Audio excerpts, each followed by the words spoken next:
My assistant manager Camille rerouted my project budget for a retreat I wasn't invited to. So I canceled their flights, blocked their hotel, and rerouted them to a silent vegan cult in the woods. My boss tried to fix it, too late. No refunds. No mercy. You know that feeling when the day starts off so normal you don't even realize it's the beginning of something awful? Yeah, that was me. My name's Connor Davis. I'm 34 years old, living in a small but decent apartment outside Columbus, Ohio. Been working as a project manager at a mid-sized tech firm for almost a decade. Solid career. Good reputation. People liked me, or so I thought. That night, I got off work a little early, dreaming about nothing more exciting than pizza and a rewatch of Parks and Rec. As I walked into the building, I caught a familiar voice echoing from the break room. And honestly, it's going to be so nice without Connor there. No offense, but he's kind of stiff. Laughter. Another voice, Kyle, one of my junior team leads, chimed in. Well, he did say he couldn't make it, right? Like, that's what Camille said. Camille. I froze mid-step, hand still gripping the strap of my messenger bag. Another voice, Taylor maybe, added. Camille said he postponed it indefinitely, so she got it reproved. We owe her big time. Portugal, baby. Portugal? I stepped back into the shadow of the hallway wall, my heart slamming against my ribs. My mind started racing. I never postponed anything. There had been talk about a leadership retreat, something international, but I'd just gotten the preliminary budget approvals. No date set.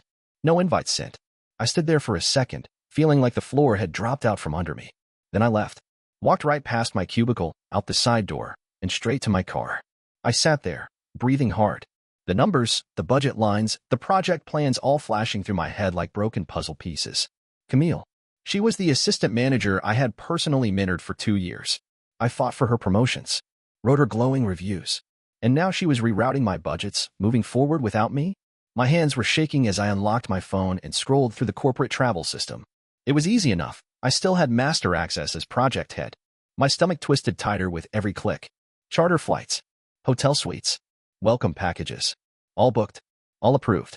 All billed under my travel account. The final punch to the gut was seeing the reservation confirmation tucked into the system notes. Project Manager Davis. Reassigned. Postponed travel. Approved by Camille Bennett. I couldn't believe it. Without even thinking, I hit call next to Camille's name. She picked up after 2 rings, voice high and breezy like she was expecting good news. Connor. Hey. You want to explain why my name's being used to cover a trip I'm not even invited to? I said, my voice low and deadly. There was a pause, just half a beat too long. Then she laughed. Actually laughed. Relax, she said. You said you were thinking of pushing it off anyway, remember? We just sped things up. Postponed it for you. The word dripped with fake sweetness. Besides, she added, you're not really the retreat type. We'll send you some photos, though. I hung up without another word. I sat there in my car for a long time, staring at the darkening sky, realizing, for the first time, that I hadn't been part of this team for a long time. I was just the guy they needed until they didn't anymore. But they forgot something important. Everything they were standing on? I built it. And if they thought I was going to just roll over, they had no idea who they were dealing with. I didn't sleep that night. Not a minute. Around 2 in the morning, I found myself at my kitchen counter, laptop open, half a cold cup of coffee by my elbow. I stared at the screen, feeling something sharper than anger building inside me. Focus, I told myself. No screaming matches. No petty emails. Just precision. I logged into the corporate travel dashboard first. Everything flights, hotels, car rentals had been booked under my authorization. Company policy. 1 project head, 1 set of accounts. It was meant to make accounting easier. It also made what I was about to do simple. I clicked into the hotel bookings. I changed the master password. Revoked every single guest access. Issued full cancellations, noting a change in executive leadership as the reason. Next, I hit the transport reservations. Their charter bus to the airport? Gone. Confirmation voided. Private car pickups? Canceled. Then the event packages. Team building events at the resort. Sunset cruises. Private dinners. All axed. The system automatically sent out notice emails, but I wasn't stupid. I routed those notifications straight to my own backup account. No warning for them. No clues. It was surgical. Fast. Clean. When I was done with the travel side, I moved on to internal systems. Slack. Email aliases. Shared folders. I changed permissions on everything tied to the project. No more free access. No more Connor will handle it safety net. I deleted myself from the project group chat last, after locking all critical documents behind password walls they couldn't even begin to guess. The final thing I did before shutting the laptop was update the corporate system notes. Project lead transitioning out. retreat initiative postponed indefinitely pending investigation. It wasn't a lie. It wasn't sabotage. It was just the truth. When I finally closed my laptop, the sun was starting to rise. I stood there in my living room, hands gripping the counter, breathing in the cool morning air. There was no rush of satisfaction. No fireworks. Just a quiet, heavy certainty. They had built their whole little rebellion on my foundation, and I had just pulled it out from under them. I packed my bag for work slowly, methodically, but when I got to the front door, I hesitated. Going in today would mean fake smiles. Would mean pretending I hadn't heard Kyle's smug voice or Camille's casual betrayal. I tossed my bag on the couch, logged back into Slack from my phone, and, without a word, exited every chat group, every shared project, every committee. No goodbye. No explanation. Just silence. I turned my phone over on the counter, screen down, took a long sip of the cold coffee, and for the first time in years, I didn't feel responsible for fixing anything. They wanted me out of their plans. Now they had their wish.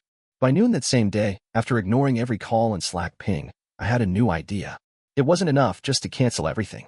No, that would leave room for them to scramble to fix it. I wanted something they couldn't fix. I logged back into the transport service first, the one they had booked to shuttle the team from Lisbon's airport to the Oceanside resort. Instead of outright canceling the charter, I edited the destination. Instead of a 5-star resort with infinity pools and bottomless sangria, the new drop-off point was set, Eco Simplicity Village, a remote, off-grid commune about 2 hours outside Lisbon. Their website made it clear.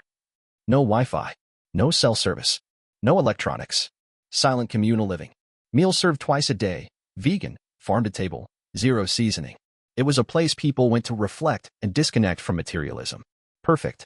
I rerouted the airport pickup instructions too. Instead of welcome corporate leadership group, the driver's sign would simply say, retreat for reflection, welcome pilgrims. Next came the luggage. Their bags, designer suitcases, monogrammed duffels, laptop cases were already scheduled to be delivered straight to the hotel. I redirected that shipment to a different address entirely, an artist colony known for specializing in long-term, silent spiritual retreats. No phones, no internet, no outside contact. You stayed, you painted, you gardened. Before finalizing the redirection, I slipped a handwritten note into the shipment system. Tucked into every bag would be a card that read, live simply, reflect deeply, Connor. No threats, no insults, just guidance. After everything was locked in, I sat back in my chair, staring at the computer screen. For the first time since this mess had started, I smiled. It wasn't revenge. Not really. It was balance. They had used my resources to plan a luxury escape, deliberately cutting me out of something I had built. Now they would arrive at the wrong destination, with no luggage, no phones, no social media posts, no cocktails by the pool, just endless trees, silence, and group meditation. Exactly what they deserved. Before closing the laptop, I checked everything twice. No breadcrumbs left. Nothing traceable. Just a very unfortunate miscommunication in the travel system. I sat back, arms crossed, and watched the afternoon light stretch across my living room. For the first time in a long time, I didn't feel angry. I felt free. I woke up the next morning to the sound of my phone vibrating nonstop on the nightstand. Missed call, Camille. Missed call, Kyle. Missed call, unknown number, probably the shuttle company. 3 voicemails. 15 text messages. Slack notifications trying to pull me back into chats I had already left. I didn't even touch the phone at first. I just lay there, staring at the ceiling, letting the panic on the other end build. Letting them sweat. Finally, curiosity got the better of me. The first voicemail was from my boss, Linda. Her voice was syrupy sweet, but tight at the edges. Hey, Connor, there's been some sort of mix-up with the retreat logistics. Totally understandable. These things happen. Give me a call when you get a chance, okay? We'll sort it out. Right. A mix-up. The second voicemail was Camille, and there was no sweetness in her voice. Are you kidding me? You humiliated us at customs. They rerouted the bus to some cult village. We had to sit on the curb for 2 hours. You think this is funny? You think this is professional? Call me back. Now. I smiled and deleted it. The third voicemail was just a string of muffled voices and someone shouting in the background. Couldn't even tell who. Probably didn't matter. Around noon, I picked up one call, just one, when Linda called again. Connor, hi. So glad you answered, she gushed immediately. Listen, obviously there's been a misunderstanding with the travel arrangements. I stayed silent, waiting. And, we just need to know. Everything was booked under your credentials, right? So technically, the charges and cancellations, they're final. Correct, I said flatly. And, she faltered. The refunds. Non-refundable, I said. Policy was clear on that. You sign, you're committed. Silence. Dead air on the other side. I could almost hear her trying to figure out how to spin this, how to patch it up without taking responsibility. Well, she said finally, strained, we'll be in touch. I hung up. No anger. No threats. No explanations. Just cold, clean silence. The texts kept pouring in for the rest of the afternoon, each one more frantic than the last. Call begging for help. Taylor threatening to report me to HR. Camille alternating between insults and desperate pleas. I turned my phone off and went for a long walk. Through the park. Past the river. No pings. No buzzes. No apologies either. Just the sound of my own footsteps on the sidewalk. And the simple, unfamiliar feeling of being completely, gloriously unreachable. They came back 3 days early. I was sitting at my desk Monday morning, sipping coffee, when the calendar invite hit. Mandatory staff meeting, 11 a.m., conference room B. No explanation. No agenda. But I already knew. I arrived 5 minutes early, just to watch them file in. Kyle, sunburnt and still wearing a crumpled souvenir t-shirt. Taylor, dragging her roller suitcase like it weighed 1,000 pounds. Camille, stormy-eyed and furious, heels clicking like gunshots across the tile. They didn't sit. They didn't greet anyone. They just stood there, glaring at me. Linda, our manager, walked in last, her expression tight and professional. She cleared her throat. Let's get started, she said. Camille didn't wait. She spun to face me, her voice sharp enough to cut glass. You sabotaged the retreat, she snapped. You humiliated the entire leadership team. You cost this company thousands of dollars. I took a slow sip of coffee. Let the silence stretch out. Linda shifted uncomfortably. Connor, would you like to respond? I set my mug down carefully. Met Camille's eyes without blinking. I wasn't invited, I said simply. A ripple went through the room. Taylor flinched. Kyle looked down at the table. Linda frowned. Connor, what do you mean? I leaned back in my chair, calm as could be. I said, my assistant manager, Camille, rerouted my project funds, falsified postponement approvals, and used my corporate credentials to plan an international retreat. All without informing me. All under my name. I let that sink in for a beat. Everything I canceled, I continued, was booked fraudulently. I just corrected it. Camille's face flushed dark red. That's a lie. I pulled out a folder from my bag. Neatly labeled. Neatly organized. Inside. Screenshots of the travel system approvals. Emails showing no communication about the retreat. Slack messages between Camille and others, joking about excluding me. I slid the folder across the table toward Linda. You'll find copies of the booking changes, I said. Notes on authorization. Documentation of account ownership. Linda opened the folder slowly. Her mouth tightened as she flipped through the pages. And here, I added, pulling out one last sheet, is the company travel policy. Section 8.4. Subsection C. Unauthorized use of project accounts. The room was dead silent now. You could hear the air conditioning hum. Linda closed the folder and set her hands flat on the table. Camille, she said carefully, you're suspended effective immediately pending a full HR investigation. Camille's mouth dropped open. You're kidding. Linda didn't even look at her. She just gestured toward the door. Camille hesitated, like she might argue, but finally grabbed her bag and stormed out, slamming the door behind her. Linda turned back to the rest of the group. There will be additional disciplinary reviews, she said, her voice clipped and professional. Kyle, Taylor, you'll be contacted individually. They both nodded, faces pale. The meeting wrapped up in record time. No one looked at me. No one spoke to me. I didn't mind. As I gathered my things, Linda caught my arm. Connor, she said, her voice low. I'm sorry this happened. I shrugged. It's fine. And strangely, it was. For the first time in years, I wasn't the one left standing there holding the pieces. For once, they were the ones scrambling, trying to salvage their mess. I walked out of conference room B into the bright hallway, feeling a lightness I hadn't felt in a long, long time. Not victorious. Not bitter. Just free. 2 days after the meeting, HR called me back in. They tried to smooth things over with an offer, an all-expenses-paid leadership retreat somewhere in California. Some executive mindfulness nonsense. A way to recognize my resilience. I sat there across from the HR rep, tapping my pen against the side of my chair. I appreciate it, I said finally, but I'm going to have to decline. She blinked, clearly surprised. Are you sure? It's a really valuable opportunity for... I'm sure. I cut her off gently. I'm taking leave instead. A pause. Then a forced smile. Of course. We'll process that today. I walked out of that office without any hesitation.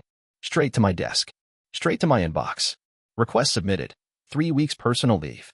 Approved within the hour.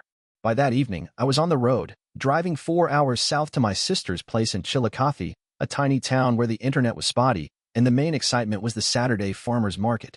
I hadn't seen her in almost 3 years. When I pulled into her gravel driveway, she was already standing on the porch, wiping her hands on her jeans, grinning like I was a teenager coming home from my first semester away. Well, look what the cat dragged in, Hannah teased. I laughed for the first time in what felt like months. Inside, her house smelled like fresh bread and tomatoes from the garden.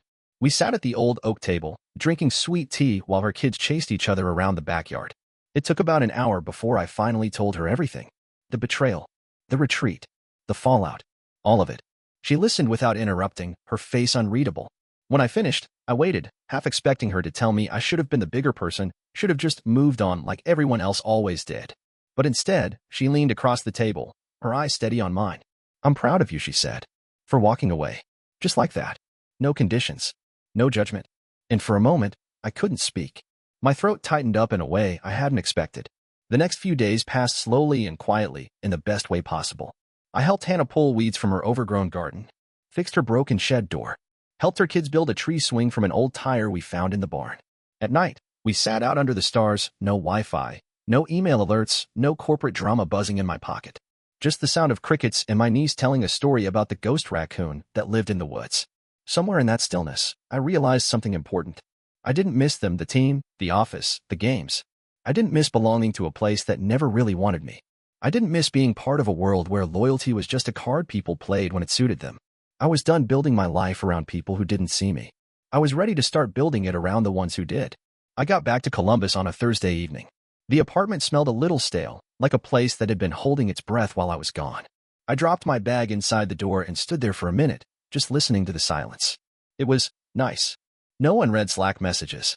No calendar invites. No passive-aggressive emails about team culture waiting to ambush me. The first thing I did, before even unpacking, was grab my phone and delete the workgroup chat. Gone.